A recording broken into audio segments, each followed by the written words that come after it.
Kung ikaw ay sinisipon dahil sa pabago-bagong panahon at palagay mo clog na ang sinuses mo, baka para sa'yo ang herbal na to. Hali kayo, pag-usapan natin yan. Bigyan ko kayo ng mga herbal na po pwedeng nakakatulong sa clogged sinuses. At ito po, proven ito at meron ng kombinasyon na gamot. Narito po mga yan, i-take note nyo. Gentian root, primrose flowers with calyx, common sorrel herb, elder flowers at shop vervain wort. Dahil doktor ako, wala akong brand na sasabihin. Pwede nyo pong itanong sa pharmacist ninyo kung ano ang mayroon ng mga yan para mabigyan po kayo. Herbal medicine po ito na ginagamit for the treatment of inflamed paranasal sinuses na kadalasan nararanasan ng mga taong madalas na sinisipon at nagkakaroon din po ng sinusitis. Hindi po lahat ng klase ng sinusitis ay nagagamot nito ha. Pwede nyo lamang po itong itry pero hindi po ito ang sagot sa lahat ng klase ng sinusitis dahil again, mayroon talaga mga kaso na kinakailangan ng antibacterial therapy or antibiotics at yung iba naman po, kinakailangan ng operasyon. Ha? Pag sinusitis? Inoopera? Oh, wait lang. Wait lang. Shade lang kapatid. Hindi lahat inoopera. Pakinggan mo maigi ang sinabi ko. Yung iba naman po, kinakailangan ng operasyon. Yung iba naman po, kinakailangan ng operasyon.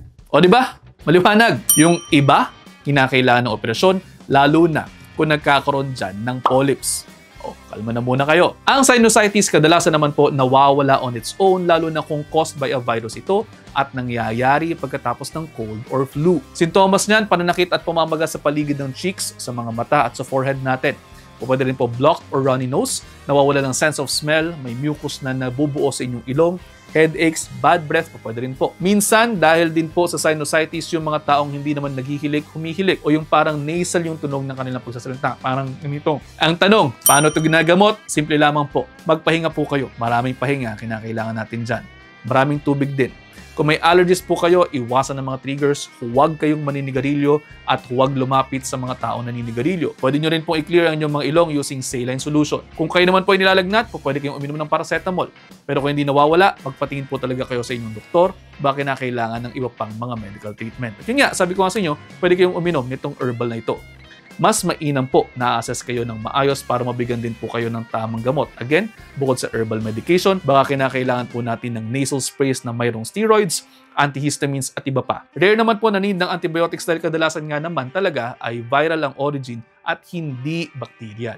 Kapag bacterial lamang po tayo nagbibigay ng antibiotics ha. Yung surgery, nangyayari lamang talaga yan kapag kinakailangan at i-offer naman po ito sa inyo ng inyong mga doktor kung talagang kinakailangan. For the most part, again, supportive treatment lamang po tayo. At ang cornerstone dito, avoid your triggers and seriously, hand hygiene. At ayun, sana po may natutunan, pakishare sa inyong mga kaibigan, baka sakaling mas marami pa tayong matulungan. See you ulit next episode. Ingat!